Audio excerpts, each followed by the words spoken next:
love is poison to me, poison. Your love is killing me, poison. I'm leaving you behind, poison. Help us, help me. I'm taking back what's mine. I had 2 people never called back. Jim Fleming never called me. And I called Sean McDonald. I told him I'm calling him, and he never called me. 'Cause inside it's killing me. Fucked up, dude. I'm sorry I had technical difficulty last week, but it's part of life. Place inside where I can hide. Anyway, then my program decided to freeze on me, so I have to do part. Inside it's killing me. We can try to Alright, ready to go? find place inside where I can hide. Your love is poison to me. 'Cause inside it's killing me. Alright, folks, sorry about that. We had Mike on. We'll try to get those 2 coaches on soon. So we got Matt Trecannelli, one of the many reporters here at HerbFM Sports Radio. Last night we had a big night last night. Even though it was Halloween, we still had a big night here at the station. We got on to the college football playoff teleconference call. So, Matt, let's talk about the college football playoff. Let's talk about the teams at the bottom of the top 25. From 25 to 20. You have Washington State at 7-2 with Mike Leach and his weird antics at number 25. Michigan State, who Notre Dame beat earlier in the year, they're 6-2. Memphis 7-1. Arizona, number 22, 6-2. And Stanford, who Love was out last week, so they're number 21 in the ranking. They're 6-2, and then you got this week's NC State playing Clemson. So that's going to be an interesting game. Let's talk about NC State, bud. Can NC State knock off Clemson and punch their ticket to Bank America Stadium in Charlotte, North Carolina? Yeah, I mean it's definitely possible because NC State has a really good defense. I mean, in fact, they went ahead and only gave up 14 points in the first half to Notre Dame, and it's because of Notre Dame's adjustments over halftime is the reason why they went ahead and ultimately blew out NC State, and then Notre Dame's defense went ahead and shut them out in the second half as well. So it was the second half adjustments that actually went ahead and made the difference in that Notre Dame NC State game. But NC State had a really good team. Mm-hmm. So if I was Clemson, I would definitely watch out. And Well, also watch out for Arizona, because Arizona has a quarterback that's been playing really well. He's a new quarterback for the team and stuff. He hasn't been playing for the whole season, so ever since their previous quarterback got knocked out and stuff, for Arizona has been playing very well. So watch out for Arizona as well. Okay. Well, let's talk about 19 through 15. You got LSU 6-2. You got Central Florida 7-0 undefeated at number 18, and then they're behind Southern Cal, who is 7-2. Mississippi State 6-2. Iowa State, who just knocked off TCU, they're sitting at number 15, and then you got Auburn, who's 6-2 at number 14. So that's what do you think about those guys? I think there's pretty good rankings. I mean, you got LSU, who is, in my opinion, going to lose by 28 points on Saturday. Not because of the fact that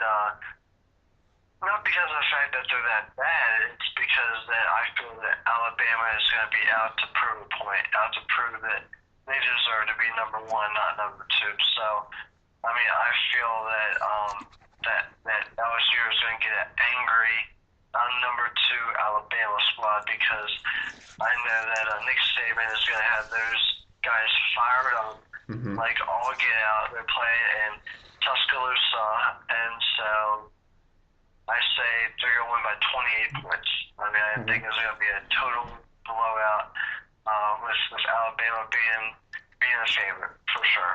But Okay. yeah, those rankings are again very very good.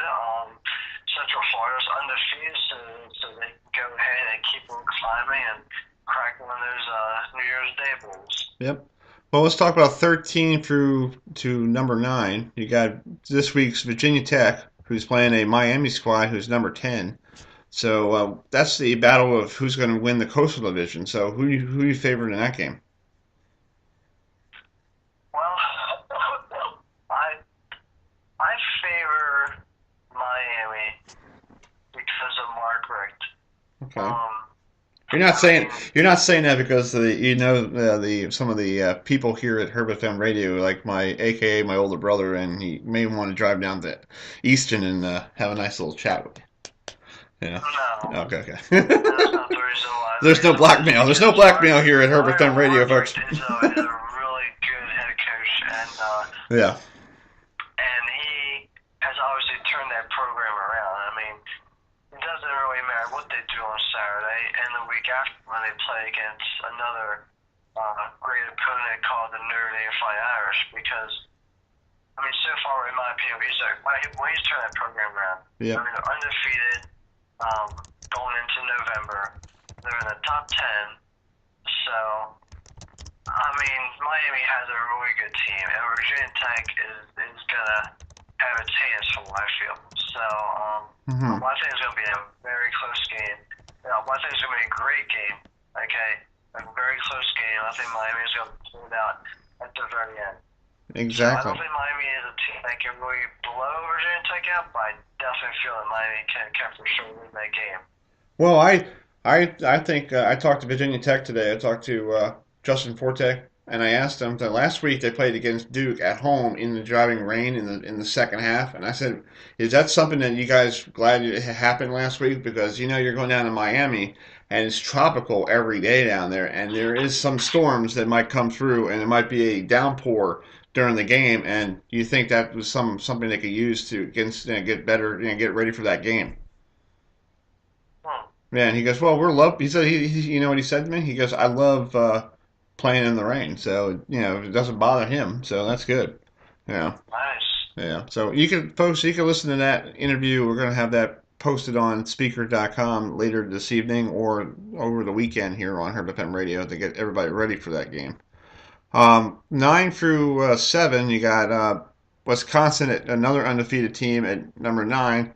Then TCU's there at 7-1, and then Penn State, who was number 2 last week before the rankings, they're at 7-1, and then they got somebody who beat them right ahead of them, the Ohio State Buckeyes, who are 7-1, and then you got Oklahoma. So you got the 3 teams that already played against. Oklahoma and Ohio State played each other, so that's going to X'd out, whoever gets to the top 4, if Oklahoma makes it in or Ohio State or whatever.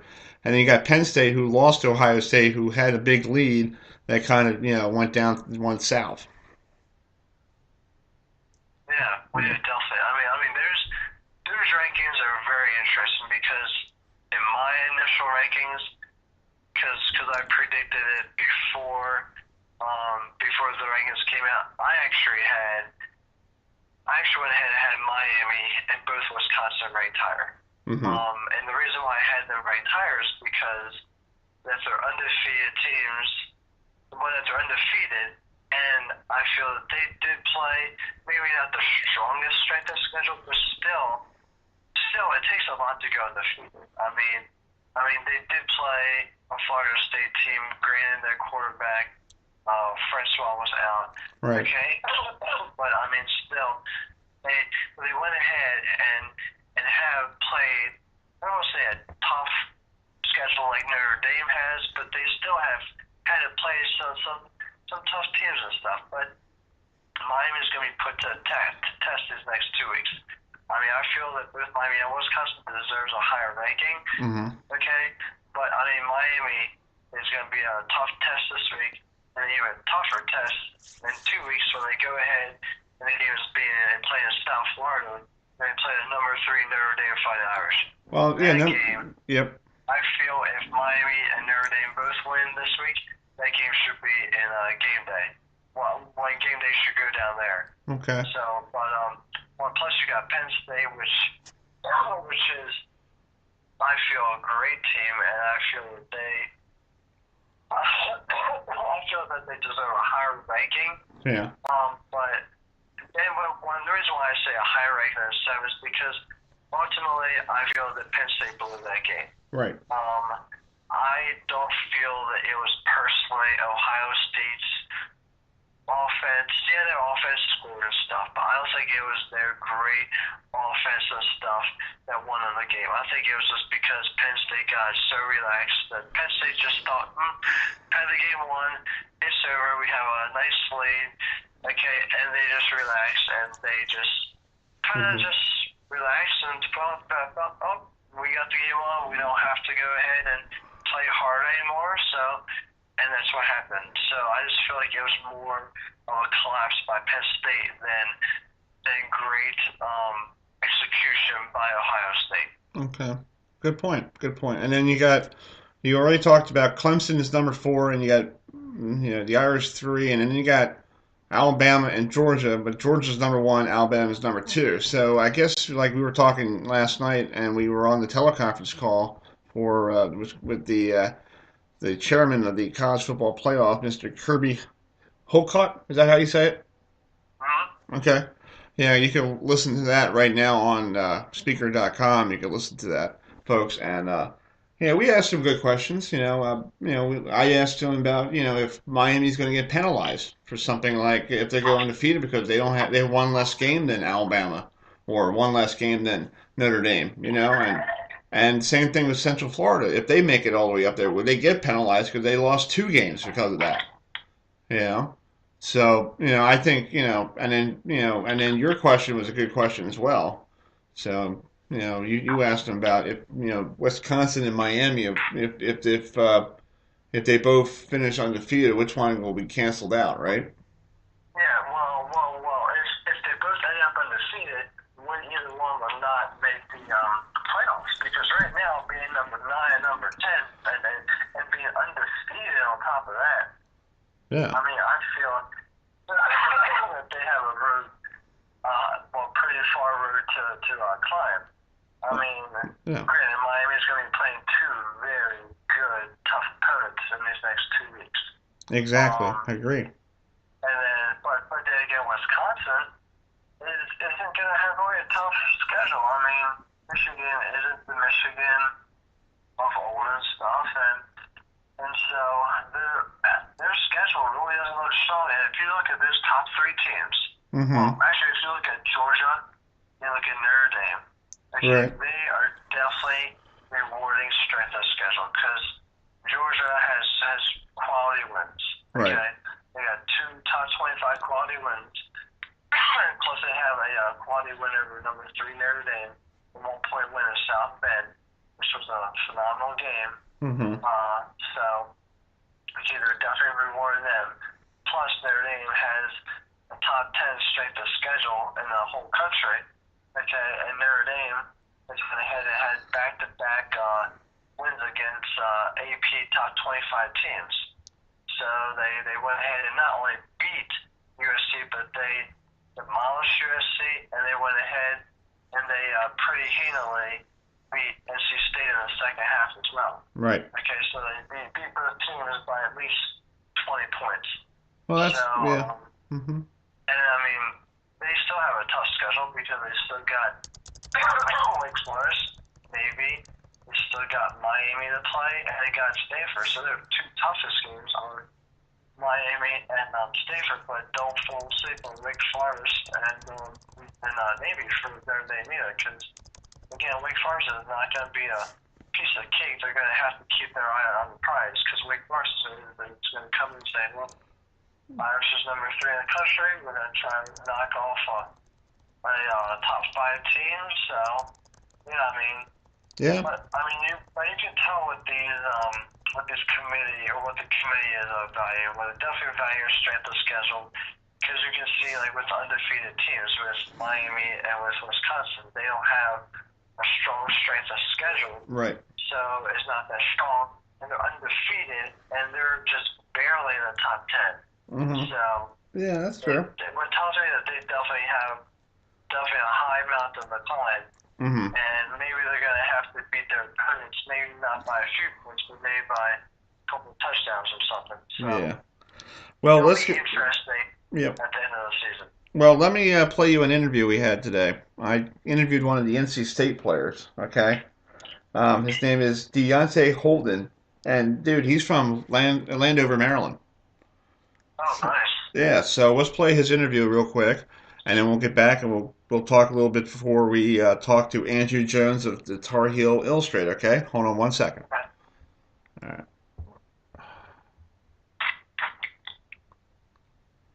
Odd. Hold on. Come on. Annabelle from NC State. Hi, how you doing? Doing well. You doing okay? Yeah, I'm doing great. I'm doing fine. Everything's Great. good here. I'm ready to go. All right, here's Deontay. Hello? Hey, Deontay, how you doing? Thanks for coming on. I appreciate it. No problem, no problem. How you doing? Doing good. I'm here with Deontay Holden, who is from Landover, Maryland, and he plays for NC State, and NC State has a big game this week against Clemson down there this Saturday at 3:30. So let's talk about this big game for you guys. This is basically the winner goes to, hopefully, to Charlotte for the ACC title game. Yes. Just talk about it. Talk about Clemson. What do you see? You're on the defensive side of the football. Just talk about their offense. Kelly Bryant's a good quarterback. They have some decent running backs as well. So what does your defense and yourself have to do to get ready for that game? Well, first we're really just focusing on us. Coming from the last game, focus on things that we have to critique and mistakes that we made. So majority of the time, we're really just focusing on us and what we have to accomplish in order to come out successful in this game. Mm-hmm. Against a quarterback like Kelly Bryant, you have to be aware that he is a quarterback. So we have to be detailed in our preparation as far as containing the quarterback and just having being really detailed with momentum calls and things like that. So yeah, that's why I said we just really been focused on what we have to do and thinking the little thing so we can come out successful in this game. Yep. Well, talk about you're a kid from Maryland. How did NC State get on your radar when you were in Damascus Catholic? How did NC State get on your radar? Well, I found out about NC State. I was getting a lot of letters in the mail, and I decided to take a visit. And as soon as I took a visit, I knew for a fact that this is where I wanted to go. So it just kind of hit home for me. I actually didn't take any official visits anywhere else. This was my first and my last official visit, and once I did it, I ended up there. That's great. Cool. Last week you guys took on Notre Dame. What was it like going out to South Bend and being part of that game in that beautiful stadium? But it was a great environment. It was definitely a great environment. Really loud and packed. It was a great place to be. Mm-hmm. Some things that we could have been better. Like I said, focusing on us, the mistakes that we made, we kind of beat ourselves. However, coming into this next game, we're not making mistakes, and we'll be fine. Well, what is the environment going to be like on Saturday when Clemson comes to town? Because I know you were, I think at the time, the last time they came there, I think you were injured, but you guys played really well against them at home and gave them a scare. So what do you guys have to do to make that happen again? Oh, well, I mean, it's going to be a pretty packed game. I think it's already sold out. Mm-hmm. I'm pretty sure it's going to be the same way. Going to be the same competition, just the same. I know they have 7 starters on offense and defense. Mm-hmm. And, with our team, we have a pretty older team now with a lot of chemistry. So it's going to be the same situation. Now it just depends on who's going to go more detail, who's going to go harder. Right. In order to, come out with a win. I know you haven't played much this year because I looked at your stats. You played in a couple games, against South Carolina, a little bit, after that. How do you get yourself prepared knowing that you might be called on to come out on the field? Just the repetition. Always practicing the reps and going over the playbook and just making sure that when your time is called, that you just know what to do. That's basically it. Just try to get those reps, even after practice or on the side. Just to make sure that your body is ready for whenever your game is called. Cool. Well, Deontay, thank you so much. I know you're a busy guy. I appreciate you joining me this afternoon, and I hope you guys good luck Saturday, and hopefully you guys. I hope I can see you in a couple weeks down there in Charlotte for the ACC title game. Hopefully. All right, thank you, sir. I really appreciate it. All right, folks. That's Deontay Holden from NC State. We'll be back here on HerbFM Radio. Thanks, Deontay. Enjoy the rest of your day, and I hope to see you down there at the ACC kickoff if you guys make championship. If you guys make it, and I'll find you, and we'll talk more down there. Okay, thank you. All right, buddy. Good luck. Bye. Bye.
Welcome back to the college football tonight, and I hope you're not watching. I hope you're listening to us. Not that Game 7 in the World Series, but we got Andrew Jones with us, the Tar Heel Illustrated from Rivals.com. So, Andrew, tough season so far. I know last week you guys played against Miami, and I talked to Larry today and asked him how did you like about his squad last week against Miami, and he was very impressed about his kids playing really hard against Miami.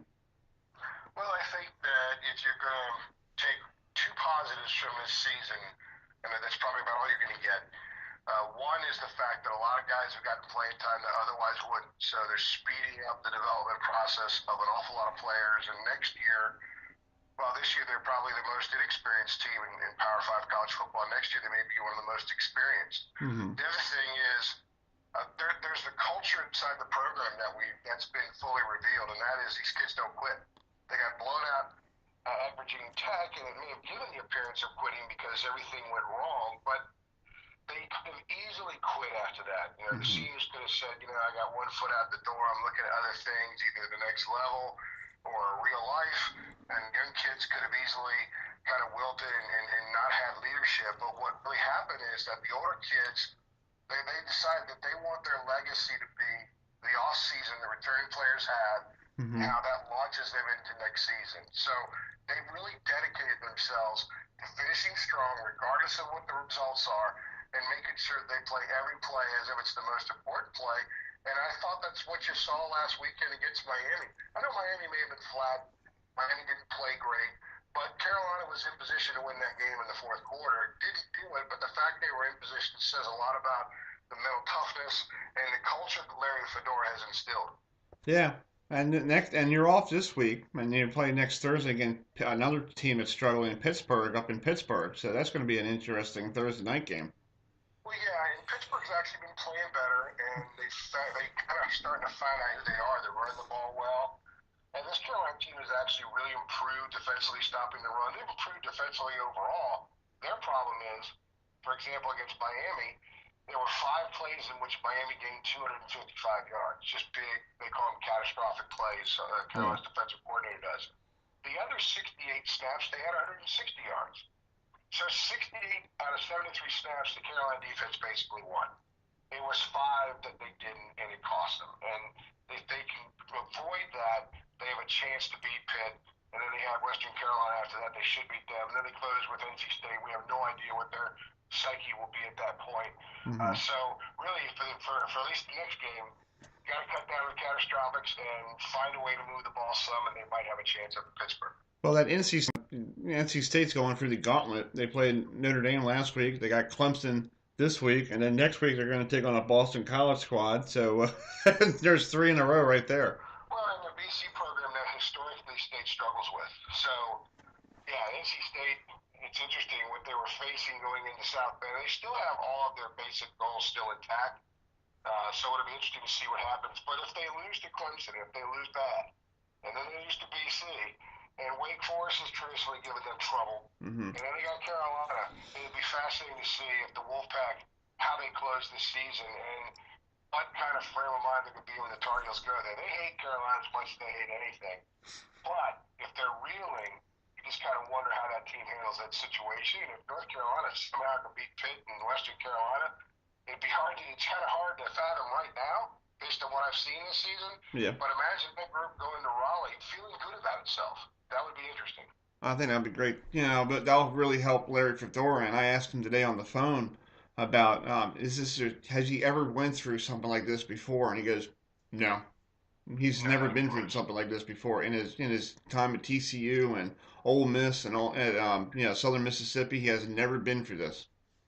No, he hasn't. And I think what's also going to be really interesting is talking to him next spring and asking him what he learned this year. He doesn't really know now. He can't answer it because he's right in the middle of it. Yeah. He's so tunnel vision during the course of the season that I know that their SID joked with me last week saying that, whenever he has to talk to the media, he'll ask them a few minutes beforehand, what do I need to know? What's going on in the world that they might ask about? Like did North Korea finally nuke somebody? Because he's so tunnel vision that all football coaches know during the season is football. Right. So next March, when we have spring practice, get a chance to talk to him, it'll be interesting to see if he answers the question, what did you learn about yourself this year? Because he's going to learn something about himself as a person and as a head coach.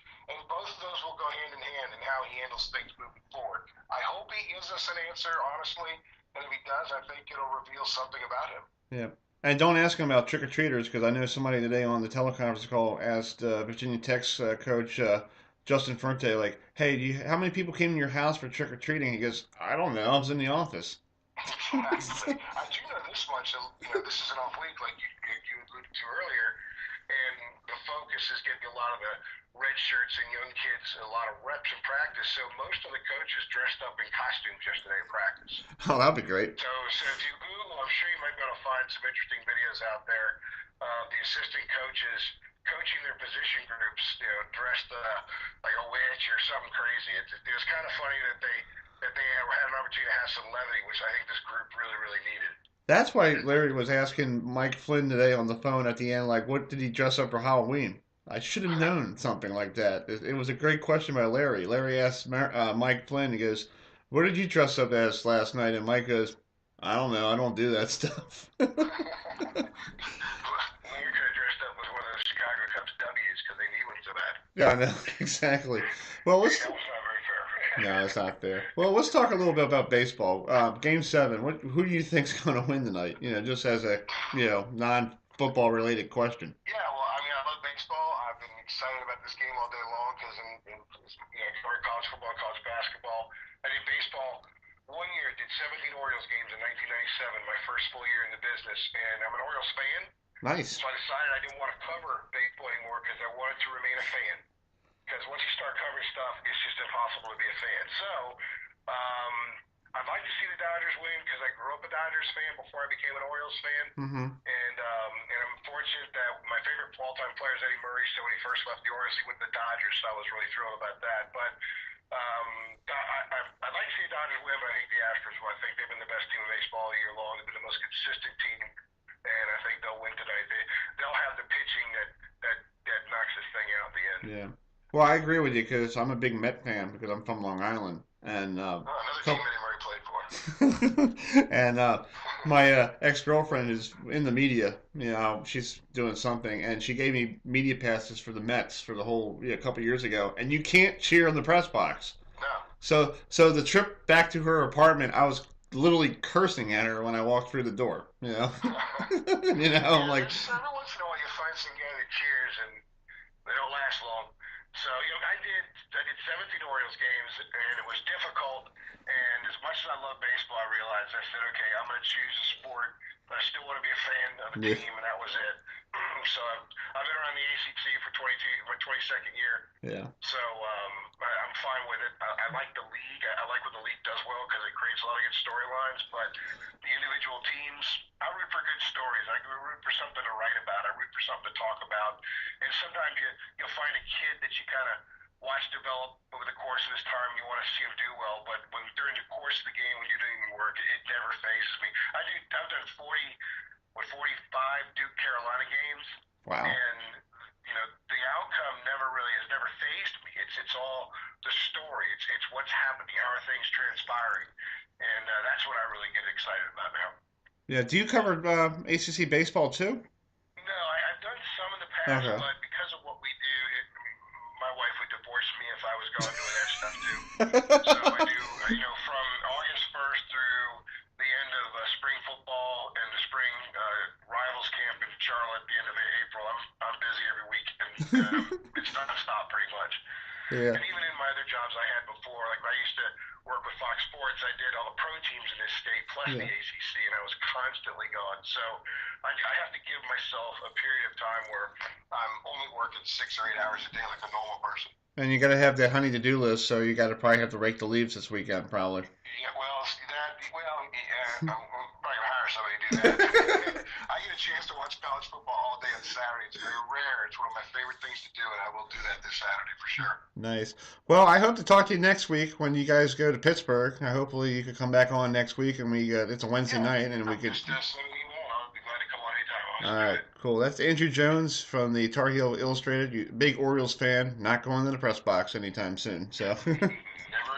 Yeah. I'd have to have words with Angeles if I did anyway. Probably would. That'll be another. I don't think that'd work out too well for me. Yeah, that'll be another show for another time. Absolutely. Yeah. All right, and thanks. I might get in trouble. That's true. All right, Andrew. Thank you so much, buddy.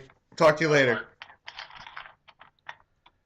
What a great conversation with some baseball. Here on the college football tonight. We're gonna get on. We're gonna play one more song, and we'll get William Palaszczuk on us from Carolina Radio Network. Another song from my brother. It's called Poison. So I hope you enjoy it. A little Halloween thing.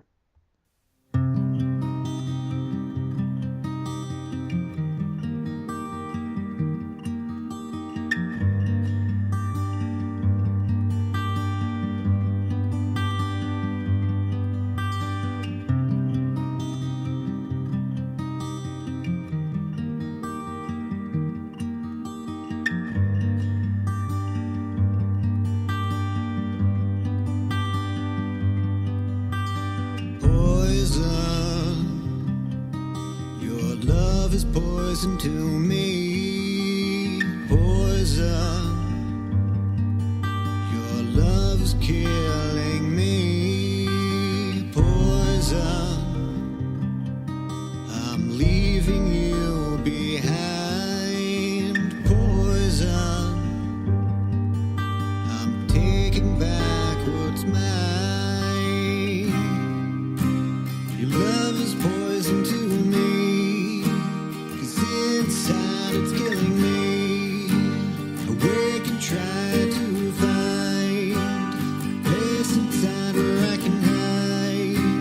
Your love is poison to me. it's killing me. I wake and try to find a place inside where I can hide. Your love is poison to me, 'cause inside it's killing me. I wake and try to find a place inside where I can hide.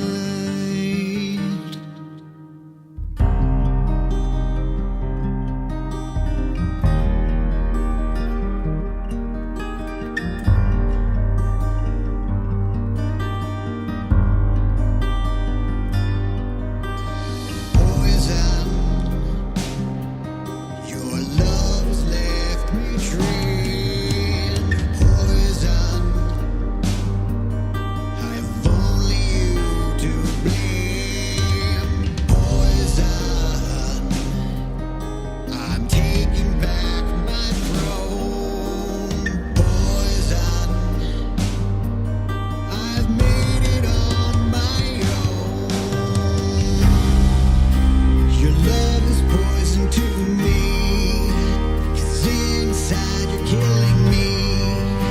I wake and try to find a place inside where I can hide. Your love is poison to me, 'cause inside it's killing me. I wake and try to find a place inside where I can hide. Your love is poison to me, 'cause inside it's killing me. No need to find anywhere to run or hide.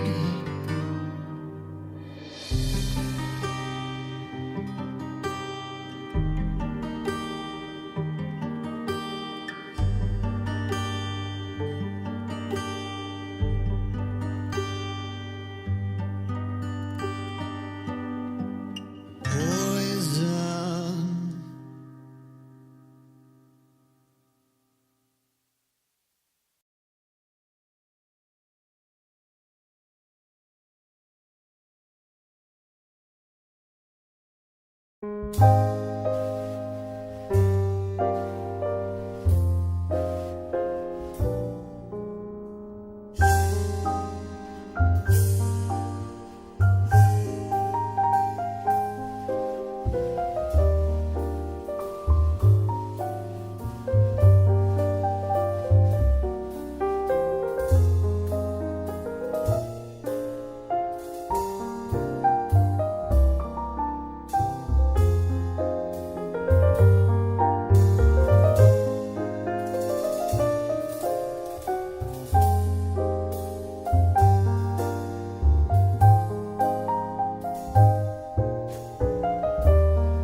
Folks, welcome back. We will try to get Will next week. Hopefully he'll get on the show next week. But we have Euan McCreath here on the phone with us from HerbFM Radio. Euan, how's everything going down there in the home office in Charlotte? It's going great, man. We're right just past the midway mark of the college football season, and things are starting to talk college football playoff. A ton of big games. Most notably in the conference, Virginia Tech and Miami. Yeah. Or this weekend, prime time, Saturday, 8 o'clock kickoff, and this one's going to determine the Coastal champion. Yeah. This is, you have two top 15 teams knocking at the door, trying to make their way into the college football playoff or first the ACC championship game. But it should be an exciting weekend of football. Well, this weekend is basically going to be elimination Saturday because you got in the Atlantic Division, you got Clemson versus NC State at 3:30 on ABC, and then if you stick around, you got what you said, Virginia Tech and Miami. So it's 4 games right there, and the winner we'll find out the two winners who are going to Charlotte right after that game probably. Absolutely, and it's nice. I mean, the Atlantic, the top two teams are playing, and the Coastal, the top two teams are playing. And I got to tell you, I think Virginia Tech has a really good shot of upsetting the Canes. The Canes this year have gotten off to slow starts. Mm-hmm. So far, they've been down in a number of their games and have had to rely on big plays and seemingly insurmountable odds to keep this perfect record. But Virginia Tech, behind the true redshirt freshman, Josh Jackson, I mean, you look at the numbers, so 17 touchdowns, 4 interceptions. Yeah. He does hang on to the ball quite a bit. He's been sacked 12 times, but, his accuracy is right at 62%. He's playing good ball, and this guy's only going to get better. I mean, I think Virginia Tech is just going to be, if not in the top 5, definitely the top 10 next year just because of his play. Yeah. And I saw Josh Jackson first game of the year against West Virginia at FedEx Field, and he was just his first start. And he was going toe to toe against Will Greer, who went to Florida and got transferred to West Virginia. So he's a good quarterback. Absolutely, yeah, he's good. But it's weird because last year in the ACC, I mean, we had the Heisman Trophy winner. We had 2 of the 6 New Year's Day bowl winners came from the ACC, and then the national championship. This year, it's I hate to say it, but our conference is down a little bit. Of course, Clemson's loss to Syracuse really was a tough pill to swallow. Right. But that just shows parity in the division, which I think is good for college football. But, I'd like to hear your thoughts, Herb, on that Miami-Virginia Tech game. I mean, Rozier, are the Canes back? I mean, this game is going to decide. They could be potentially win the ACC championship and then get into the college football playoff. What are your thoughts on Saturday's game? I totally agree with you. And plus, Miami, here's a fact that you didn't know, that Miami's 91st in the country with points over turnovers. That's not good for an undefeated team right there. 91st, yeah, not good. So they got to get that. When they turn the football over and they got that gold chain, they got to execute and get the touchdowns and field goals instead of not scoring after they got the interceptions. Oh wow, that's a big stat right there. Yeah. And I just think Virginia Tech. We were there when Justin Fuente got hired. We've talked to him several times. I mean, this guy just employs poise in his players, sir. Mm-hmm. Yeah. I don't think the moment's going to be too big for Josh Jackson on Saturday night with so much on the line. I expect him to play well. And what's the forecast down there in Miami? Because that's a tropical area, and sometimes thunderstorms show up, and Hard Rock Stadium, that turf, when it rains, it'll be treacherous because they don't do a really good job solving that field. Yeah, absolutely. That could be a big factor. Yeah. In the ball game, Miami's coming into the game as a slight favorite in this game, but we look over on the other side, and we look at Clemson and we look at NC State. NC State just got ran out of the building by Notre Dame, but was that a classic look-ahead spot for NC State? They now have 2 losses on the year. Of course, opening day they lost to what we thought was a pretty competitive South Carolina team. Mm-hmm. But how do you think they rebound, or do you think Clemson wins out here?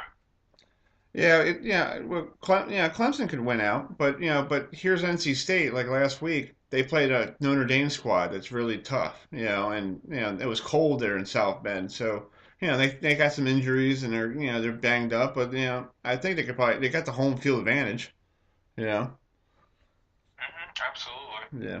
Absolutely. Well, we'll see. It should be an interesting weekend of football. But I really think Virginia Tech, I'm calling for the upset, Herb. I think they're for real. Their only loss was against Clemson. And remember, Clemson was ranked in the top 5 at that time that they lost to them. I think Virginia Tech can get off to a fast start. Miami is lethargic. They're quite frankly lucky to be undefeated right now, Herb. I know you'd agree with me on that. Mm-hmm. But, sometimes you win ugly, you take the wins, and at the end of the day, they're the number 10th ranked team in the nation right now. So, you got to tip your hat, but I think the Hokies get them this weekend. Yeah, well, it's going to be a good game, and you'll see. Hopefully, I'm thinking I want to go with Miami because we have people here in the home office as a Miami Hurricane fan here in the home office. And he's probably listening to it right now. But anyway, but other games you got Georgia Tech and Virginia, and if you love the triple option, you should watch Georgia Tech because they run that triple option really, really well. Yeah, I thought Clemson did a really nice job last week. Holding them to 10 points. Mm-hmm. And really the key to that is, penetration. Can you penetrate and get in the backfield and disrupt things for Paul Johnson's offense? And they do have some great running backs and great history, but we'll see. Obviously, I think they're going to be in a bowl game and gives the team extra time to prepare. Yep. So we'll see. And then, Herb, I know that we were talking a little bit about the conference, and the University of North Carolina is just reeling at this point. Do you think Coach Fedora makes it through the season? Yeah, he will. I talked to him today on the teleconference call, and I asked him, have you ever been through this before? Like a season with a lot of injuries and a lot of misplays and all that stuff. And he goes, no. And I just got off the phone with the guy from Tar Heel Illustrated, Andrew Jones, and he said he wants to talk to him in the springtime and see if he actually learned something from this season and see what his different tune is. Because a lot of coaches this time of year are not even paying attention to current events or the weather or whatever. They're just focused right on football. Mm-hmm. Yeah, so. Yeah, it's going to be interesting to see. I mean, everyone's so quick to point that out, but I mean, they had their starting quarterback drafted in the NFL. Number 1, and they lost over 80% of their production as offense. So I don't know what people really were thinking was going to happen. Sure, they could have been a lot more competitive in their games. That being said, they played tough against Miami. Mm-hmm. They didn't throw in the towel. They're showing a little bit of pride, and I think at this point, with really no chance of getting into the postseason. That they're playing for their coach, and I think when you see an effort like that, that really reflects the players and how they feel about their coach, because they know they're not going to any kind of postseason. So, yeah. I thought it was a good effort. Oh yeah, I totally agree with you. And with let's talk about Florida State. I was the first time in a long time turned it off at halftime because it was really bad last Friday, and I had to watch the World Series. Yeah, so with Florida State, having issues with injuries and no leadership, and showing shots on the sidelines and them all sitting there not like happy about playing football. What does Jimbo need to do to turn that thing around? Well, I think he has to infuse them with some fire and let them know that, hey, we can still at least maybe get to, they have 2 wins. Mm-hmm. They would need to rattle out, they would need to run the table to get bowl eligible. So this is a big, big game against Syracuse. Yeah. If they can win out, they have Syracuse, Clemson, Florida, and Delaware State. Delaware State. So they should win against Delaware State. If they don't win against Delaware State, I'll be heading down to your neck of the woods, and I'm going to be hiding in the woods somewhere for a while because I saw Delaware too. I talk about it all the time, man. You take your lumps with a true freshman. Yeah. But has he grown? What do you see in the last couple of games? Is he getting better, or is he just making the same mistakes? I think he's making the same mistakes because there was one play last week that he botched another handoff to Akers, another fumble. And I truly was going to ask Jimbo this week, and I might ask him next week, what about putting in J.J. Costantino and use the other guy? You're 2-5 or you're 3-5 by that time. Hopefully, knock on wood that they win this week. You know, you're trying to get some spark in the offense. How would this go with JJ and see how he does? And he's wearing a classic number. Everybody who wears number 16 is Joe Montana. So and he's from Pennsylvania, so he knows about wearing number 16, and maybe just have him play, for a while and see if he's a spark, and then you'll make your observations and your with the players and say, okay, well, I guess JJ was the man, or I guess Blackman is the man. We'll just try something. Yeah, it's you have to make the most out of these next couple of games. I mean, the competition. We're gonna learn a lot about James Blackman. Not necessarily against Syracuse defense, but against Clemson's and Florida's defense. So we're really going to be able to measure his progress, if any. I mean, his total quarterback rating is just under 37.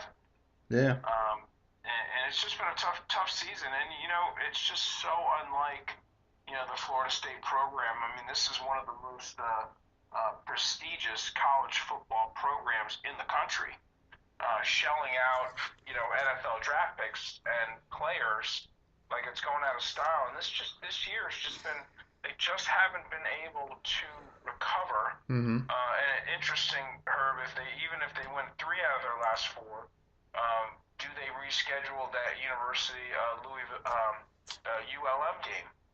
I think they should, because 6th win and to become bowl eligible. I think they should. I think that might keep they should reschedule it, but they're probably going to play it on the weekend of the ACC championship game, or the week after when the only game in town is Navy versus Army.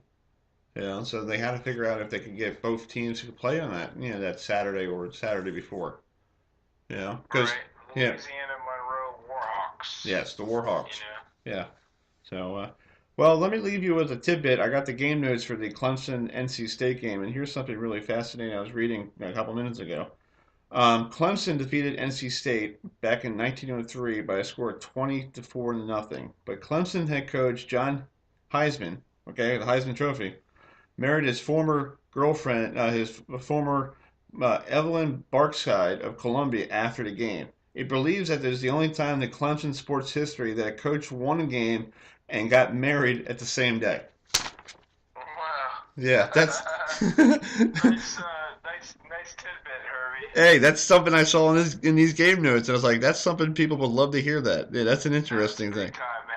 I love it, man. Hey, don't go like when we do the ACC championship game. Don't go out and marry somebody after the ball game, okay? I definitely will, man. That would be a flat. That would be a. I wanted to tell you, just touch on one thing. A couple of years ago, we interviewed Lamar Jackson, and I really feel bad for the young man, because he's such a dynamic player, but he just doesn't have the tools around him, that he has to do everything himself, it seems. Yeah. And Louisville's defense is just a far cry from being good. Right. They have, let up a whole bunch of points. They can't get stops, and it just puts a lot of pressure on him. And I don't think, I think it's worn on him a little bit. Obviously, he's one of the most dynamic players still in college football. He's a lot of fun to watch.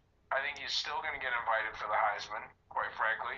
And it's just been tough. It's been a tough year for Louisville. I mean, they're also sitting, Herbie, at 2-4 in the conference, 5-4 overall. But expectations were so high and they just haven't been met. Wow. Yeah, that's true. That's true. Yeah. Well, I think he should stick around for the for next year. Yeah. Oh, absolutely. Yeah. So. Absolutely. All right, buddy. Well, let me let you go. We could watch that Game 7 of the World Series. And, folks, thanks for tuning us here on HerbFM Sports Radio. And hopefully you folks could tune in next week. We'll be on the air at 6:35, and we'll preview the North Carolina-Pittsburgh game and other games as well in the ACC and the CAA as well. So, Euan, thanks for joining us, and I'll see you soon. You got it, buddy. Talk to you soon, Herbie. All right. And have a good night, everybody.